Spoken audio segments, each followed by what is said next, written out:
Hi, my name is Christina Lansky, and I'm excited to share with you some of my reflections on how to engage with new information and also grow your audience. So, I've come up with 5 phases that help in attaining this goal.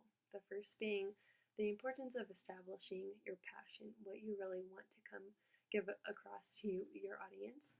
Um, Personally, right now for me, I don't have a huge audience because I'm not very actively engaged on social media. Um, but I do have a vision of growing my audience. I'd love to write a book one day that is influential, that's something like The Shack or Redeeming Love.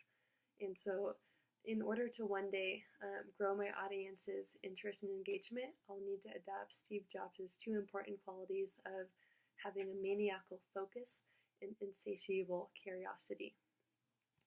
So this comes to the next phase of having the little goals to work towards.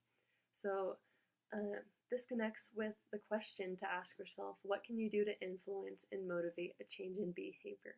So having a strongly defined mission and small goals to work towards is essential.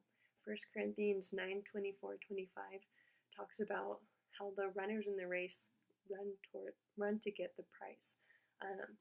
And agile workers, they in agile programming, they are formed into small groups with small tasks in a small amount of time so that they're receiving constant feedback and always working towards continual change and improvement because they know progress may not always be linear, but they don't want it to be static. So that would be my goal as well in my writing.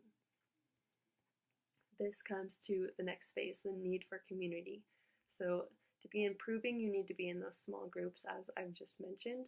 And as Michael Weish's TED Talk talks about, you need to be knowledge able. You need to be able to find and sort, and then criticize and create new information. Because Ecclesiastes 4:9 talks about 2 are better than 1 because they have a good reward for their toil. One example in my life, fitness-wise, I've been trying to take more advantage of Instagram and be more deliberate of who I'm following so that I really can hold myself accountable and follow motivational people to inspire me.